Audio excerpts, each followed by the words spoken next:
Hello, welcome to another tea tasting. I'm excited to try this one. And look at the rich, dark leaves.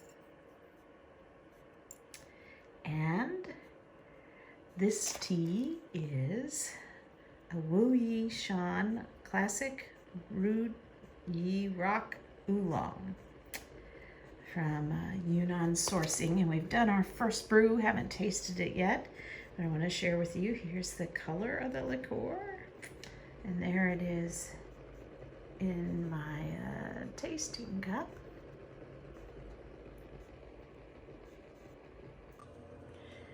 So here are the wet leaves, and we've done 3 steeps now. And this one was very easy to decide whether or not we liked it. So they're beginning to unfurl some more nice full leaves. So here are my tasting notes. So that's the name of the tea. I learned this today. So this is also known as yancha. Yan means rock and cha means tea. I knew cha meant tea. So it's also known as rancha for rock tea. And there's today's date. The website says a late April harvest. So this tea is about 10 months old. This is a dark oolong, so it's very much closer to a black tea. It's from the Rou Gui Mountains. Sometimes Rou Gui is put together as one word, and I did that. Let me show you why I did that. You go up here in my OneNote, and you search Rou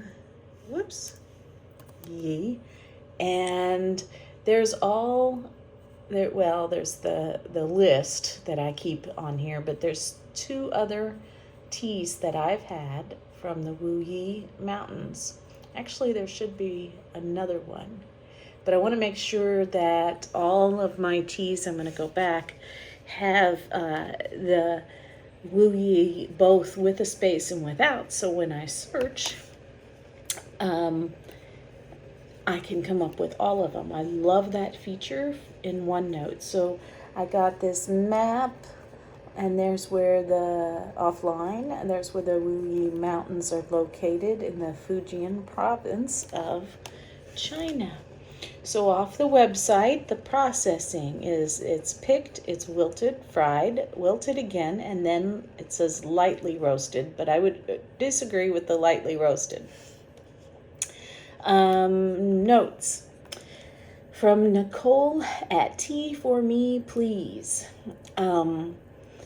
If you don't follow her, you should. She's pretty awesome, and she has an awesome blog with lots of resources as well.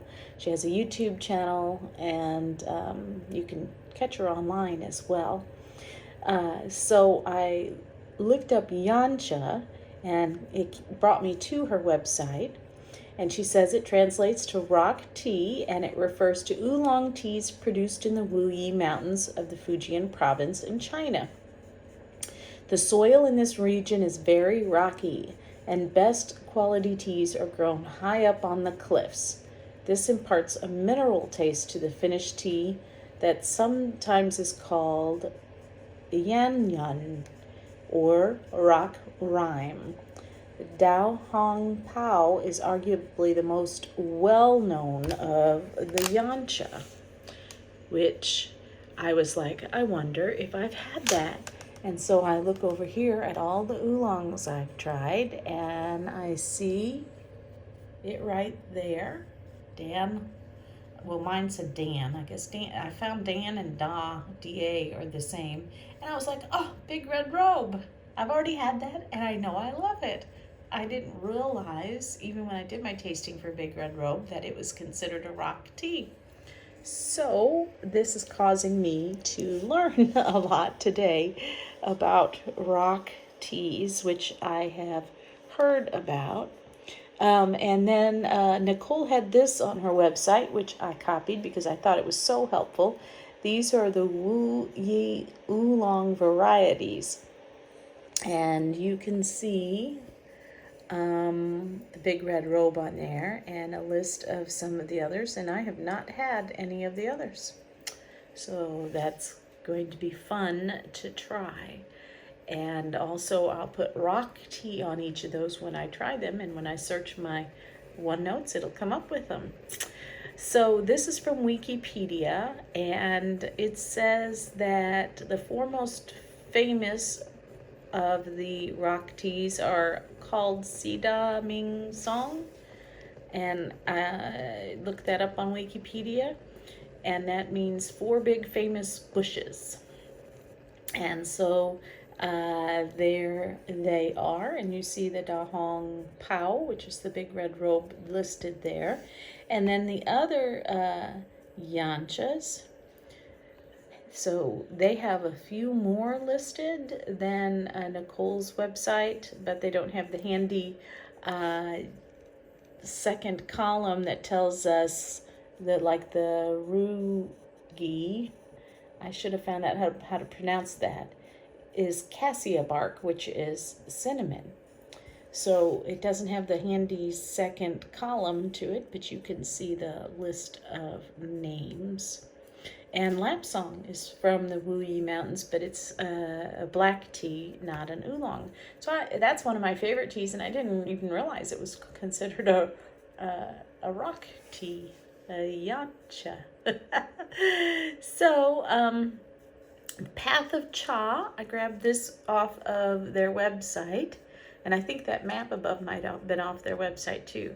So this shows the mountains, and they're actually like cliffs, and I can't imagine the tea growing on these, getting enough moisture and growing very quickly. So must be really hard to even get up there and harvest the tea off these mountains. I'm really intrigued maybe to go watch some YouTube videos and learn some more about yancha. And so this is off of their website. And I found this because I was searching for the Yunnan cha and what that meant in more detail. You'll remember up here, Nicole referred to Yun, and so we know Yan means rock, and I was like, well, let me see. I Googled to see what that would mean a little bit more. And Yun means abstract, and is more of a feeling or a knowing than it is anything of a physical realm. In music, the term yun is used to define a certain rhythm that coats the listener with delight. So that's kind of goes along with what Nicole put up here, that yan means rock rhyme. I kind of like that. I kind of like the concept, but this helped me understand what it meant a little bit more. From the website on Yunnan sourcing, Rou Gui, or however it's pronounced, because I forgot to look it up, means cinnamon. So it's a first flush. It says it has a medium roast level, which didn't coincide with the lightly roasted, but says you can do 7 to 10 steeps. We're on 3, still going good. It says it has hints of fruit and chocolate. I gave it nutmeg on the scale, so nutmeg is right there. I almost gave it brown, but decided it was nutmeg. Aroma flavor, a lovely roasted aroma in the dry format. It was lovely. And hubby said he thought it smelled like coffee, lightly roasted coffee.